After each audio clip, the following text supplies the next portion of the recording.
Welcome to this episode of Blended, Blessed, and Always a Mess. I'm Aric. And I'm Angie. We are married with a ton of kids. We have 6 kids total. He has 3 and I have 3. My name's Hallie and I love riding horses. I'm Lexi and I love agriculture. My name's Carter and I love eating. My name's Chase and I love lifting weights. My name's Summer and I love spending my parents' money. I'm Dane and I love baseball. Our show is about our blended, blessed, and always a mess life. And our hope is if you find yourself in the same situation we are in, that by sharing our story, all the fun and all the mess, the challenges we are experiencing, it will give you some inspirations, laughs, and community, knowing you are not alone in this mess. We appreciate you spending time with us. Let's dive in.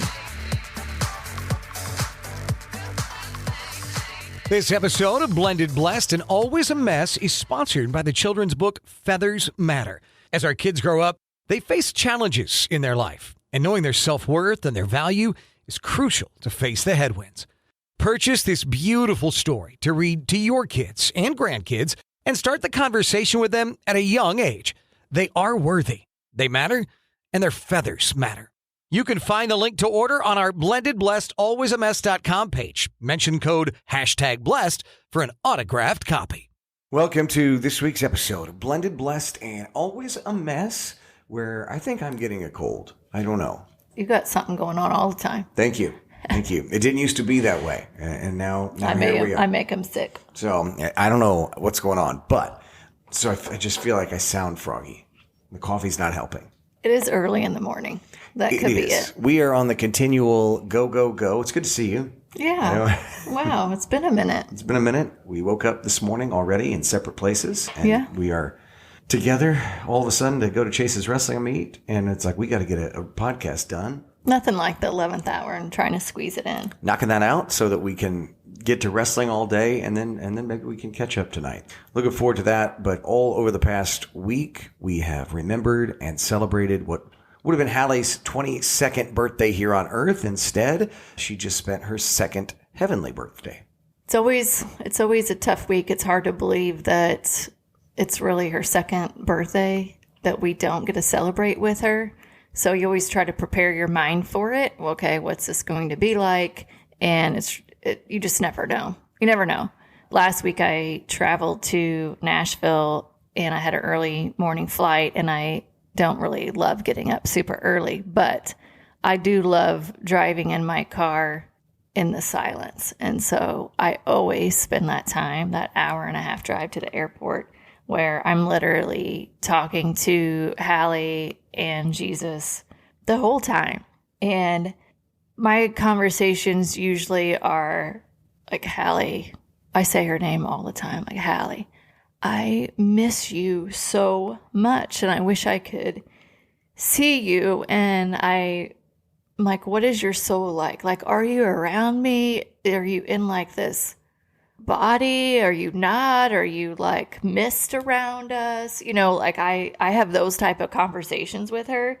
You know, are you sitting next to me in the passenger seat? And I tell her how much I love her. I always apologize to her.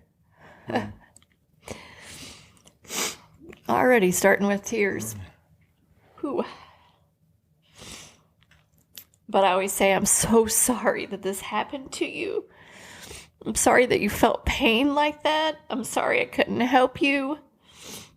And then, like, it's always these apologies. And then I think, why in the hell am I apologizing to her?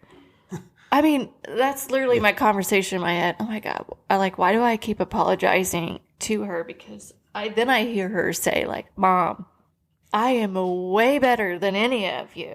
And deep down, I know that. It's just hard for our brains to wrap our mind around that because you just want to know.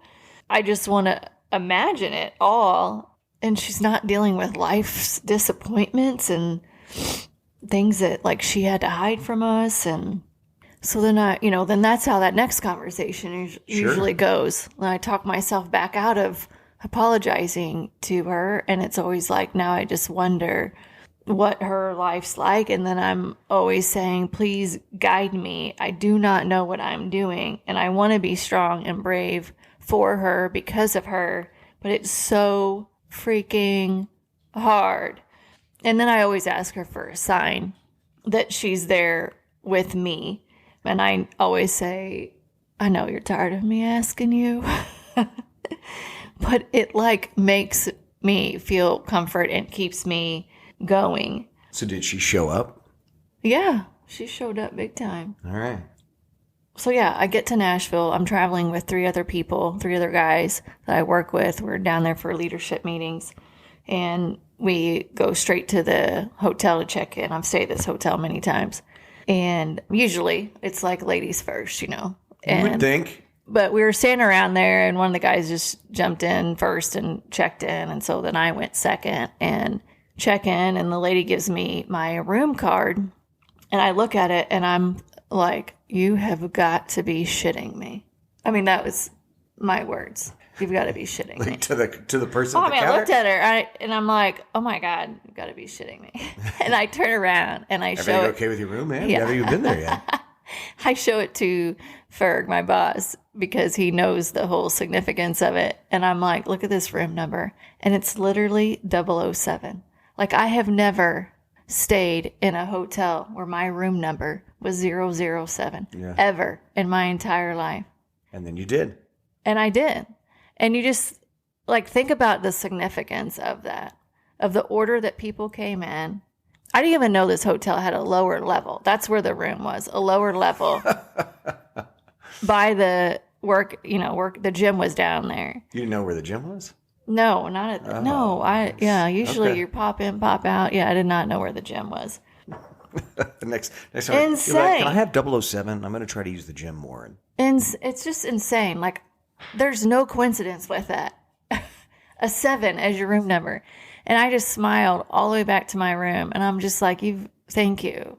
Like, it just made my day that was her saying, Mom, I'm here. I got you.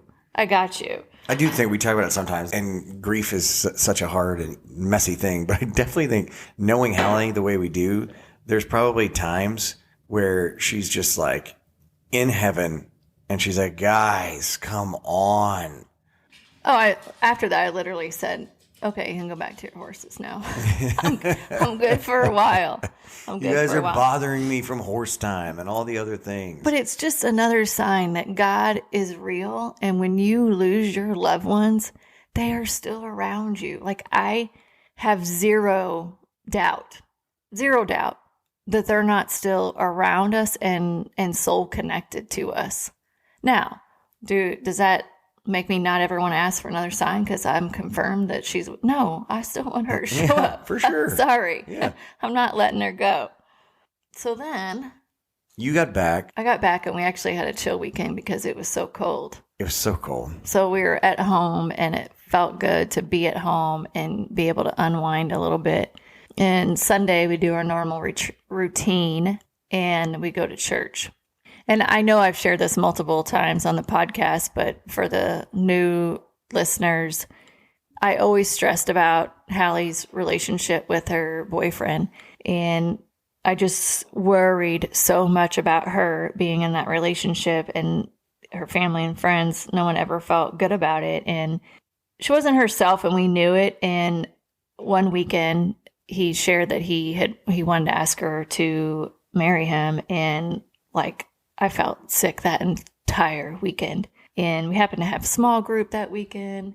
Ended up bringing it up in that meeting with our small group, and talked about with other parents. And we got a lot of like advice on best ways to handle that. And some of the advice was, turn it over to God and pray that she sees what you see, or you see what she sees. And next time we were in church, there was like this quiet time and deep prayer, and I was feeling particularly heavy, and I just like totally talked to God and just asked him to please take this weight off of my shoulders. I'm turning it over to you. And it was like this really profound, deep spiritual kind of letting go. And it was a relief, like recognizing that I am not in control.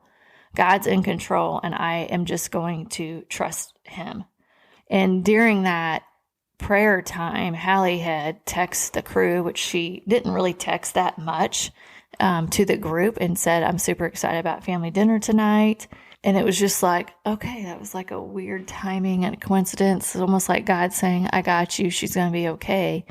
And then this song came on, and it just made me cry my eyes out, because the words of the song are also like, when you're struggling, I see you and I'm with you. And I felt like that was another sign from God that he is listening and I should trust him. Mm-hmm. Yeah. How's that song? I remember that. So the song is called Your Eyes See Me. You find it by Mission House online. It's so good.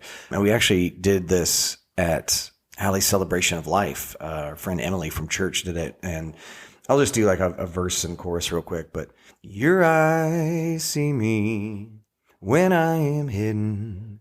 Your eyes see me when I am brokenhearted. Your eyes see me when I am hidden. Your eyes see me. And when I call to you, Lord, you answer me. You answer me. When I call to you, Lord, you answer me. You answer me. When I call to you, Lord, you answer me. You answer me. When I call to you, Lord, you answer me.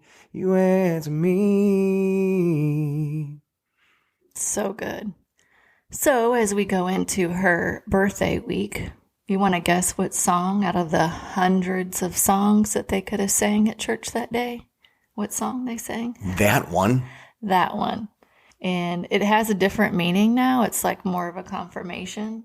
But if you were struggling, I would highly recommend having that song on repeat, because God sees you, Hallie sees us, and he's got us if you just turn it over to him. And you may not get the answer that you want, because I sure in the hell didn't get the answer that I would have chosen, but God confirmed that he was going to take care of Hallie, and he took care of Hallie, and she is in a much better place than any of us could even imagine. Yes. And now what we say all the time is that everyone sees what we saw. Yeah, he answered my prayers. Yeah. I mean, I got complete validation of everything that we thought and worried about, and God saved her. I mean, that's the story. That's the story. So then we get to Monday. So then it's Monday, and that was really the only night we could get the kids together to celebrate Hallie's birthday. Yeah, so Hallie's birthday fell on Wednesday this year, Wednesday, January 17th. So Monday night, only night we could get kids together to celebrate, because we had sports or something every single night this week in different cities. So Monday night, get together, head out to Hallie's favorite place to get sushi, Gina Yu's, here in Columbia. Yeah, we went for her 20th birthday with her, and then we went to her 21st birthday without her. And Aric had the whole restaurant sing happy birthday to her. And this year we went again with just the crew, and it was more of a laid back kind of vibe. And we walk into Gina Yu's. We'd made reservations. We walk into Gina Yu's, and she had shared with Aric that she had a surprise for us. And there's an appetizer on the menu that everybody loves. Hallie loved it. They're called Gina's balls. And yes, the kids make constant jokes about it because you get 2 balls when you order the appetizer. She has very creative menu items. And it's a very big rice ball. It's so freaking good. Yeah. And she had our table filled with them spelling out happy birthday, Hallie.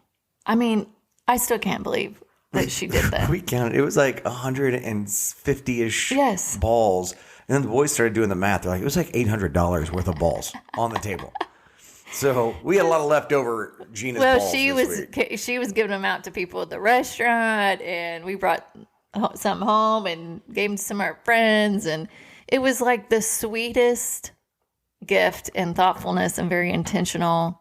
And I'm saying some prayers for her because her son is fighting major health issues, and it's just, people go through a lot of struggles. His birthday, he's just like 5 days different. 5 days different from Hallie. So Aric came up with this like great discussion topic for her birthday night, which we try to do with the kids when we go out to dinner, is to have some sort of meaningful conversation. And so he tasked them earlier in the day, and none of them had school. And so the sermon we had in church on that Sunday was so good. And it was basically about, we're all on the verge of like wrecking our life because the devil's real. The devil's attacking all of us. And what are you going to use to punch the devil in the face, basically? He referenced a lot of Bible verses that you can utilize. And so Aric came up with this task for the kids to share, what is your weakness? What are the areas that the devil would attack you? And what Bible verse resonates with you to punch the devil in the face? And then share, something you love or memory about Hallie. And it was such a great exercise. It was very intentional and vulnerable for the kids to share their weakness. And we went around the table and it got to Chase, and Chase was sharing his Bible verse, and, it was quiet, but we had a reserved table, and next to us was another like larger table with people with two different waitresses, and it was quiet, and Chase is talking. And then all of a sudden we hear this waitress next to us, not our waitress, but the one working the other table, say, well, my name's Hallie. Yeah, I'll be your waitress. My name's Hallie. And we're like, oh, look at each other like, you've got to be effing kidding me. Yeah. I mean, how many names are out there in the world? And at that moment, when we're quiet, we would have probably never heard her before because kid's crazy, making jokes about balls. And we heard her say, my name's Hallie. Like, all of our faces are like, oh my God. You cannot make that stuff up. And that is not a coincidence. Yeah. It's not a coincidence. So we all smiled at that. And when we go to dinner, we go places, especially if we're celebrating something meaningful, we bring a picture of Hallie. So we have our picture of Hallie on the table, and we wrap up dinner, and we sat and talked to Gina for a little while and shared just kind of, what we have going on in our life. And then we'd leave, and it snowed. And so we had to sit in the car for a little bit because I had not put the ice scraper back in my car. It's in there now. Okay. And so we had to sit and wait for the windshield to unthaw. And then Aric gets a call from Gina, which you have been leaving your credit card I never do, for whatever reason. Now I've been leaving my credit card for some reason. A couple times in a row. And he's like, did I leave my credit card in there? So he goes back in there, or meets her outside, and she has the picture of Hallie. We forgot We Hallie. left Hallie at the restaurant at her birthday dinner. So we all laughed. Then it was like, oh my God, she's going to haunt our asses tonight. It's funny. It was funny. So it was a good dinner. Very, very thoughtful from Gina. And I think everyone felt like, we did our intentional things of honoring Hallie. And I already have our next one for our next family dinner. Oh, you do? Yeah. What they're going to come up with? It's really good. It's full of gratitude. And nice. Yes. It's excited to hear about that one. Yeah. I've got good stuff going on. Working. So I thought I would share what I shared at the birthday dinner of what my weakness is and what I'm going to use to punch the devil in the face. Oh, now I have to get mine out too. All right. So for me, what I feel like I'm really weak in when the devil is attacking me is he's telling me I'm not good enough. I'm not good enough to be in my job. I'm not good enough to help other people. Like, who am I to think that I can do that? I'm not a good enough mom. I should have been able to help Hallie. I'm just not good enough. Like, that's my weakness in a story that sometimes is on repeat in my head. And so I shared with the crew that the Bible verse that I would use to punch him in the face is John 15:5. I am the vine, and you are the branches. Whoever abides in me, and I in him, he bears much fruit. For apart from me, you can do nothing. And it's such a reminder that I can do anything if I am part of God. Mm-hmm. If I put all my trust in him, nothing is impossible. That's really good. I like it. I shared with the crew. The devil attacks me through insecurity. So, for whatever reason, I am very attuned to the ways that I have failed. I just am. The ways I failed in life, the ways I haven't done what I wanted to do, and just a lot of guilt and shame with that. And so the devil attacks the insecurity in me and constantly is telling me that I'm not good enough to be with Angie. I am not good enough to be a father to all these kids. Overall, that I'm not good enough. Matthew 10, 29 through 31 says, are not two sparrows, Jesus said to the crowd, are not two sparrows sold for a copper coin, and not one of them falls to the ground apart from your Father's will, but the very hairs of your head are all numbered. Do not fear, therefore, because you are of more value than many sparrows.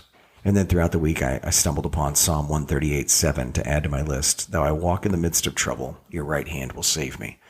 And so that's how we are trying to attack that. And I hope our kids put these in their notes. That's what I did. I've got now a new note in my phone. They all pulled out their phones because we told them they couldn't have their phones at dinner. That's so they're right. like, well, how am I going to remember what to say? Like, okay, you can when we go around the table. I will say that for the kids, it was interesting to see that when you asked them to do it, they were initially, it was like, well, I don't know what that, try to get out of it, right? Well, I don't know what my weakness is, or I don't know. Oh, you want me to tell you? Oh. We can make this real easy. So Summers was, how'd she say it? What people tell me is that I don't know my worth. And I'm like, is that what you think, or it's what people tell you? Yeah. And then she was like, it was hard for her to say it. And she's like, no, it's what I think. I just had that conversation with her Sunday night, driving down to a party she wanted to go to. And I had that conversation with her about knowing her worth. And I had it with her sister. And the same conversation with Hallie. Yeah. Yeah. I mean, it's very important that your kids know what their value is. And they're going to have to find that in Jesus. Unfortunately, we as parents can't. We can't. We can only do so much. It's got to come from Jesus. Yeah. Yeah, so then Hallie's actual birthday comes. And last year I took off from work, and this year I didn't. And I had to be a freaking buffalo because I did not want to get out of bed. I didn't want to face the day. I didn't want to do anything. I just wanted to stay in bed and cry all day. But I was a buffalo and got up. And it's just so hard to be a mom when you are going through such extreme grief. And when I picked up Summer from school, she had asked me if I was mad at her. And I'm like, no, I'm not mad at you. Like, why would you think that? And she goes, well, it just seems like you're mad. And I'm like, Summer, I am just so sad. I'm so sad. And then, you have a little bit of mom guilt because in a lot of ways, they definitely lost their sister, but they also lost a part of their mom, of that like safety that I provided, that everything's going to be okay and they don't have to worry about me. And so, I mean, I just said, when Angie told me that, I said, I totally understand where she's coming from, because and that's been part of our collateral damage over the last years, that Angie's like, I'm not mad at you, but it feels like it, right? Because she's so sad. But then it's like a vicious circle, because then I try to hide it most of the time, but on the heaviest days, I can't hide it as much. But because of that, then everybody thinks like, then there's like something wrong with mom. And then it's like, well, what's wrong? How can I help? It's just kind of this cycle. But yeah, there's some days I can't. Yeah. Like I cannot fake everything being okay, because it's not. I would just say, to go into your cycle, you're right, because I don't want you to fake it for me. And so I have really, the last couple of months, worked on just being okay with when you're not okay. Yes, knowing that it's not about me. That is so helpful. Knowing that it's not about me. But you can see how a teenager wouldn't know that. Oh, I know. You know what I'm saying? So I felt bad for her, because I knew I had been there. Husband.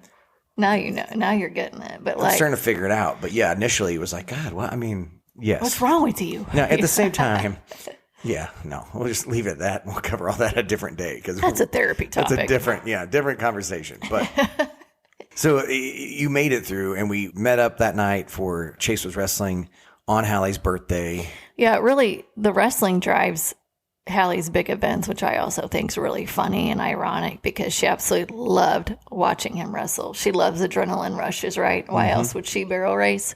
And so she loved watching him wrestle. And it's interesting that on her 1 year anniversary, we're like, what are we going to do? And then it turns out Chase has a wrestling meet. And then here on her birthday, it's like, what are we going to, oh, he's got wrestling meet. Yeah. So we went to that and came back home, and we were, getting in bed. It was later than normal. And usually our routine, we get in bed and we check, social media stuff, and we wordle, and then we go to bed. Well, we end up getting a message from Bailey, Hallie's nurse, that she had in ICU, and was like, oh my, she sent me a reel that's really profound. I need to just share it on our social media. And I'll do that, but it's really, really good. And a couple people had sent it to me. Bailey had shared it with me, and she's like, I have a story for you, but it's Hallie's birthday, and I wasn't sure if I should share it, but then this reel came up, and I'm like, no, I'm going to share it. I'm basically saying that they hardly ever in surgical ICU get cases like Hallie, so that was rare that they end up on that floor, but they end up getting a very almost identical situation in room number 7, the day before Hallie's birthday. Young girl, gunshot wound to the face, the head, and family had concerns the whole time and declared brain dead on Hallie's birthday and same thing and did the whole organ donor thing. And she's like, this is not a coincidence. Like, this never happens. And it's almost like her and I were chatting, like, what is she trying to tell us? Like, I do feel that way. I feel like a lot of times she's trying to send us messages and we're just not, our human brains don't work that way. Right. And so it's very hard to like try to process or fathom. And so anyway, as we're talking with Bailey, Eric's like, do you want to Wordle? I'm like, sure, let's Wordle. And I looked over at him. I'm like, what do you think the word's going to be tied to Hallie? Because it's her birthday. It happens so much, yes. It's her birthday. The word is going to be something tied to Hallie. Like, we just knew it.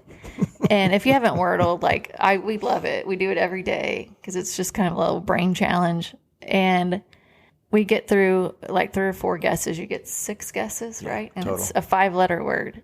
And it says one word every day. The word was court. I'm like, we were like, what in the world? My freaking God. So we send a picture of it to Bailey, and same thing. She's just like, oh my gosh. So, I'm over here chatting with Bailey, and she's sharing some other significant 7s that are happening. And Aric goes, oh my God. So he went and checked our podcast stats, and the podcast download count for Angels on Earth, which is the episode we did with Bailey and Hallie. Anybody want to guess what the number count was? I was just never seen this. 777. 777. I mean, all within a matter of like 15 minutes, it was like Hallie is coming in hot for her birthday. And I do feel like when I am really, really low and struggling, because you have up and downs, and then there's times where you're really, really low and it's hard to pull yourself back out of it. And I feel like in those scenarios, Hallie comes in hot. So anyway, I shared that Wordle with my sisters, and my one sister, Tracy, was like, oh, wait till you do the one today. And so it was the next day. And so I couldn't wait. So I immediately did it. Usually we do it together at night. Stole. Yeah. Which I say all the time. She was stolen from us. Yeah. And so it was just like, oh my gosh, Hallie. Yeah. Showing up for her birthday all week long. Showing up for her birthday. So to wrap up, I just want to say, Hallie, happy 22nd birthday in heaven, my beautiful soul. You are so incredibly missed, and we all ache for you every day. I thank God for you every day. I would do it all over again in a heartbeat, even if it was knowing that I would lose you at 20 years old. And we will honor you and live for you every freaking day. I wish I could hug you. I wish I could celebrate with you. I wish I could see your face and see that big, bright, beautiful smile. We are one day closer to giving you a big hug in heaven. I heard one of my all-time favorite songs this past week, and it didn't click with me until then. It was the first song I ever learned how to sing, and it was on Hallie's birthday. So it was one of those moments where I just knew she was with me, and it was Garth Brooks' The Dance. Yeah, and, so good. And the verse that, if I'd only known, but I would do it all again. And that was like hitting me in that moment. And knowing you were already, you and I had talked about it. If it was just 20 years, I would do it. And so, happy birthday, Hal. We love you. We miss you. We hope you have a wonderful week. Thank you so much for listening, and God bless. Thank you for listening to Blended Blessed and Always a Mess. Follow us on Facebook, Instagram, and at blendedblessedalwaysamess.com. Reach out to us on any of our social channels. We would love to hear from you. Have a great week.